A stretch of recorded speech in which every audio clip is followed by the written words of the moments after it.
Hey, everybody. Welcome back to another episode of the Traveling Therapist Podcast. Excited to have our guest today. She's not a therapist, but she is a traveler, lifelong traveler. We're going to talk to her a little bit about that. But she's got this really cool thing she developed to help other travelers and people that want to become expats, particularly in Mexico. So, Asha, welcome to the podcast. So glad to have you here. Would you mind just telling everybody a little bit about yourself and what you do, and then we'll just kind of dive into it? Well, thank you so much for having me, Kim. I'm excited to meet your audience today. I'm Asha Farrah. I am an expat and legal resident living in beautiful Santiago de Querétaro, Mexico. This is year 4 for me, so obviously I absolutely love it. I love Mexico. I've traveled to 16 out of 32 states here. So I've seen half of the country, and I am more impressed at each and every state. That's amazing. Where you're at right now, is that your home base and you just have really settled down in there? Yes, Santiago de Querétaro is my home base. Okay. So as I said, I've lived here for 4 years, but I've actually been traveling here for 15 years. So I have a lot of experience in this country. And I knew that once I made the journey to become an expat, that this would be the country that I wanted to relocate to because it is so rich, rich in culture, rich in landscape, rich in food. And so I realized, to your point, where you spoke about my cool job, I am the founder of my relocation company, Expat Dreamers. And so we help aspiring expats with the logistical support in terms of relocating. And so I recognize that online, while everyone shows how fun and cool it is to live abroad, no one really shows about the logistical things, how to get the visa, how to pick the right place to live for your lifestyle preferences. What does healthcare look like, right? How do you bank? What if there's a floating currency like there is in Mexico? How do you rent an apartment? So that's where I come in. I love that. It's so needed. In the Traveling Therapist Facebook group, every day somebody's asking a question about how do I go to Mexico and become a permanent resident? How do I navigate all of that? So that's amazing. So tell us about your story. I think your bio said like 30 some countries you've traveled to over the years, and then you landed on Mexico, but you're from the United States originally. Is that correct? And then all of this evolved? Great intro. So I'm originally from New York City, Harlem to be specific. Nice. I grew up there, and then I went to college in Washington, D.C. And so I started my career there, the typical corporate career, climbing the corporate ladder. And anytime I could take a vacation, I absolutely would. I would take advantage of that. But each time coming back from the vacation, it felt harder and harder. It was just like, I don't know how much longer I can do this. But I knew that no matter how much I didn't want to do it for that much longer, I needed to develop a plan, Kim. I couldn't just wing it. Like many Americans, I had a lot of student loan debt. So I went to my partner and said, we have to come up with a plan. So I developed a 3-year financial plan where we lived off one income. And so we would become debt free. And then COVID happened and we were home that first year. So we actually paid it off in 2.5 years. And so that really fueled the impetus to say, okay, we can do this. So we saved up enough money for the move. But now in terms of my travels, like I said, climbing the corporate ladder, I was able to travel a lot. And Mexico was always one of those places that I kept coming back to. I did the typical first spring break thing and, you're hanging out at the bars, you're at the beach all day. But one day I took a trip to one of their landmarks, Chichen Itza, their ancient pyramids. And that totally changed the game because I think we hear a lot about the beaches in Mexico. We hear a lot about the partying in Mexico, but we don't hear enough about the culture. We don't hear enough about the history. We don't hear enough about the landscape. And that was when I was sold. So COVID hit. So you were still in the United States at that point, but you were kind of going back and forth with Mexico. When did you decide like, okay, I'm just moving to Mexico? When did that happen for you? So 2020, I think many of us when COVID hit had to like reset mentally. Like, if this is going to be it for me, what type of life do I want to live? How can I feel mentally free? How can I feel physically free? For me, financially free was a big one. And so I think it was all contingent on finalizing that student loan debt payoff. But I think my partner and I knew that of all the places we went to, again, Mexico really stood out, and not for the reasons people think it does. I really decided for me, Kim, that I wanted to get intentional about my life. And what I mean by that, as you can probably agree with me, as women, we're always the last on our own list, right? We're mothers, we're wives, we're sisters, we're everything to everyone. And then we get down to ourselves and we're so tired. And so I refused to be that any further. And I started thinking about, what do I want? What's the type of weather I want to wake up to? Who are the type of people I want to interact with? Kind people. What is the type of food that I want to eat? I want my Yeah. senses to be awakened every single day. And so when I made that checklist for myself, the answer was clear, it was Mexico. So the place you're in right now, say the name of it again. Sure. It's called Santiago de Querétaro. It's located in central Mexico. That's what I was going to ask. Like, where is it located? Because I can't imagine on the map where it is. So you were in corporate life. I'm not sure exactly what you're doing corporate wise, but at some point, I guess, did you leave that career before you came to Mexico? Or what was that transition like? Because we talk about that a lot on this podcast about developing other income streams to support our lifestyles instead of doing it the other way around, trying to figure out a way to live the lifestyle you want to live and then making a career or income streams around that. So I'm just so curious about your process with corporate in the United States, moving to Mexico, and now you've got this amazing company that you run. So I just would love to hear about that journey for you and how that happened. Yes, I was working in public health for 15 years. So I had a really great career. Like I said, living in Washington, D.C., the nation's capital. The first thing for me to set up the life that I'm living now was to get rid of all debt. I didn't want any financial attachments to anything. I wanted any income that I made to be my income. So that was the first big thing. I didn't want to come out here with anything. And so once I established that, when we paid off the student loan debt, then I did a year of saving. So I didn't change the plan of the living on one income. We still continue to live on one income, but instead of paying off our student loan debt, we put that into savings. Now, I knew for me, because I have traveled to 30 countries, 5 different continents, I'm really good at logistics. I plan all my trips and I plan them to a T.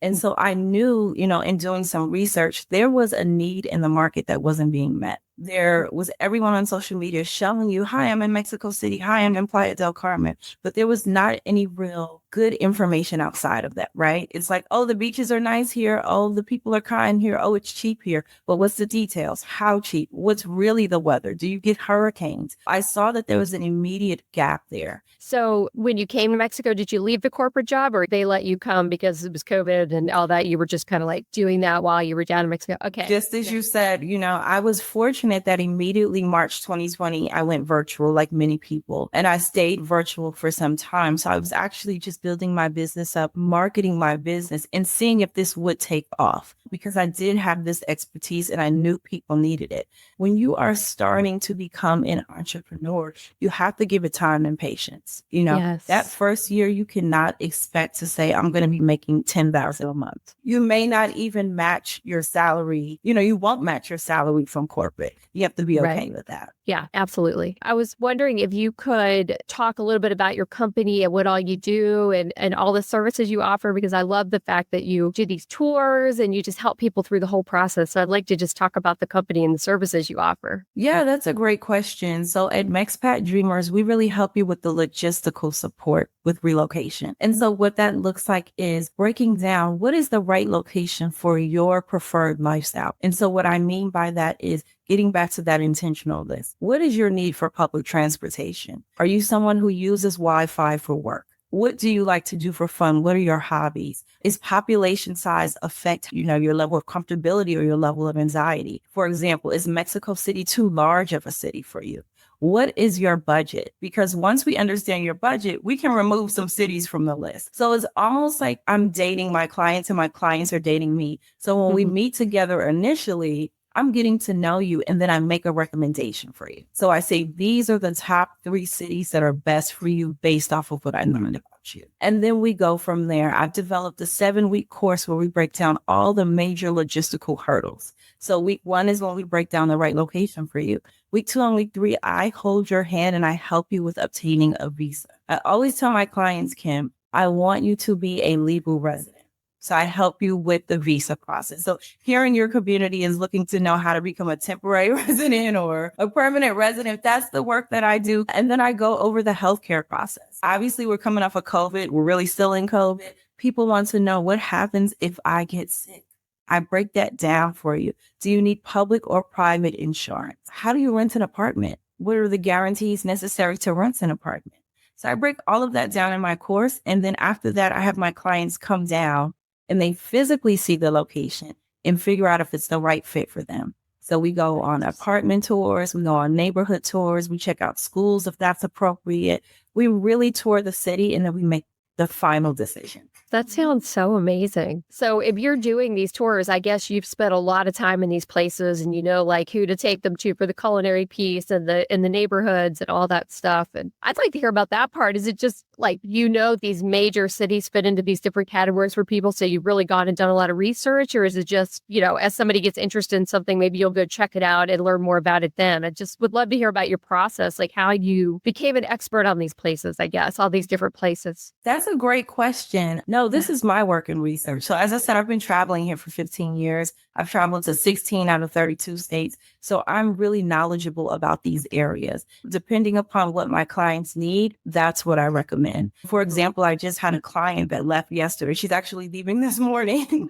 And she's a young mom with a young family. She does not want to have a car. She wants to be close to Central. She wanted to check out the schools. So I made sure to put aside 4 different neighborhoods for her in each city until we went to 2 cities. And these neighborhoods, I made sure they had parks. They have activities for her children to do. So this is all of my research over the last 16 years. Even the culinary piece. I love to eat. So I'm going to recommend some good food. I hear you. Oh my gosh, that is such a cool service. It really is. So do you get like 3 major types of people? I'm imagining like there's the beach people, there's the city people, the mountain people, I guess. Do you have like 3 top cities for like the beach, the mountains, and the central? Like I hear about Mexico City all the time that people love Mexico City, but I do. It's so funny. Okay, so the first call that I have with my clients, I'm like, what are your thoughts as you're planning for this relocation? And the first thing they say is, I want to live by the beach. And so I'm open to that, but I always make sure to break down the pros and cons of living in each location. And the beach is great, but there are some cons to living by the beach. And so I make sure that I'm transparent with them so they know what they're getting into. But to your point, yes, there are certain locations that are very popular. I make my recommendations based on where my client's level is at. And what I mean by that, Kim, is do they speak Spanish? Do they speak Spanish fluently? I can recommend some great places where you're off the beaten path where it's super affordable, but the language immersion has to be there. So smart. So you really take into account every factor of the person and really, really specify it to them. Yeah. And then also too, sometimes I may have some clients who are retired, but maybe their healthcare journey is still in the States. So I make recommendations for places that have international airports where they can get back very quickly in the event of an emergency. So I really think of every logistical detail. That's amazing. Did your corporate training like help prepare you for this, or is this just like a whole new career? Because I just think it's so interesting to think about all those details. No, it's actually my public health training as well. So I studied biology and chemistry undergrad, and I did public health preparedness training. So it plays right into it. You really do have to be detail oriented because I take this very seriously, Kim. People are transitioning, and most of my clients, this is the very first time they've lived abroad. So you want to get it right for them. I want them to thrive when they arrive. I don't want them to have any issues. I mean, things will come up, of course, but if there are things that I can get in front of, like helping them with the visa, helping them get the right place so they feel comfortable and the transition is seamless as possible, then that is my role with this company. Now, do you work with a lot of digital nomad types like traveling therapists? We need to be able to work remotely. We need to have solid internet. Are there certain places you would recommend that's better for that? Or is it just like finding, a good apartment with good Wi-Fi, like that kind of thing? Are there certain regions or areas that would be more reliable for somebody that's like a digital worker? That's a great question. And it goes back to the question you asked 2 minutes ago. What is the first place that people want to live? By the beach? And I always say, that's great, but think about the infrastructure. That's not to say that every beach location, there are some beach locations that I can recommend that have great infrastructure, but you have to think about the beach. It's fun while it's fun, but then when weather causes any delays, your internet is going to be impacted. If you want to live in remote jungle regions, which a lot of people sometimes do, they feel like, I want to live in Tulum. I want to live in those places. Okay. Infrastructure might not be as good as a Mexico City, an international business city where the everyday average person uses the internet regularly for business. So the speeds may be different. That's not to say that you can't find good internet in any of those beach locations. It's just something that I share with my clients as a con. think about the infrastructure. It's the most important question for a traveling therapist, for sure, because we have to be able to see our clients and it has to be reliable. And it's been a huge issue for me. And I know lots of traveling therapists have that problem for sure. So which beach city would you say has the best infrastructure for internet? Certainly, I can give you some examples. I would say, you can feel comfortable going to like a Puerto Vallarta. That's another big business city. They do a lot of tourism and it's almost like a coastal city. You have beach and city there. So yes, if you're in a more remote area in Puerto Vallarta, sure, you may have issues, but you certainly can find a good Wi-Fi there. Yeah, I just interviewed somebody like 3 episodes ago that lives in Puerto Vallarta. She moved there and she was raving about it, loves it so much there. But understand that the cost of living is going to be higher. So this is not going to be your traditional place where you're saying, my budget is pretty low, 700 or under US, and I'm expecting to live beachfront. When you move to those touristy places, I always tell my clients, there's an offset. If you want to live in a place that they speak a lot of English and things of that nature, very expat heavy, very expat friendly, the con is you're going to pay for that. There are going to be prices attached to that. Yeah, that makes a lot of sense. Now, do you work with people that want to come in just on a temporary visa for like 6 months or something? Or is it more just like you want to be an expat, I'm going to help you become an expat kind of thing?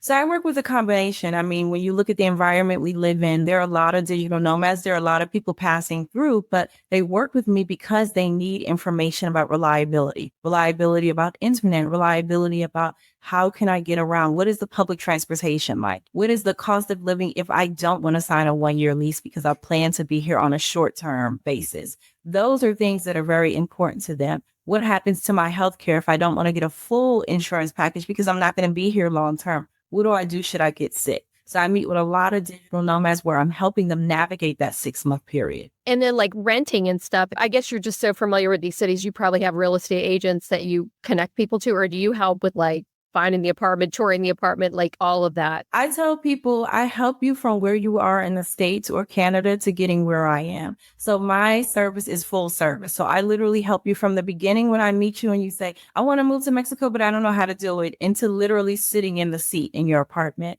I just helped one of my clients finalize her lease about 2 months ago, right before the holidays. So no, I help with all of that. And I'm very transparent about what that entails, because when you do move to Mexico, there are certain guarantees in place to obtain an apartment, because the credit system from the US, they're not going to pull that to say, hey, Kim, it seems like you were a great tenant over 10 years, or you had a house and you paid your mortgage regularly. So there need to be guarantees in place to make sure you don't wake up tomorrow and say, you know what, I'm out of here. And then what happens to the landlord? So there are certain guarantees. You can negotiate here. Speaking Spanish is an advantage, and I do speak Spanish, so that helps my clients a lot. There are certain things I help them navigate, utilities, if it's not included, how do you pay a utility bill? Wi-Fi being very important and making sure that's well known. How much of a deposit should you be expected to pay, and what's too much to know that you're being taken advantage of? I do all of that.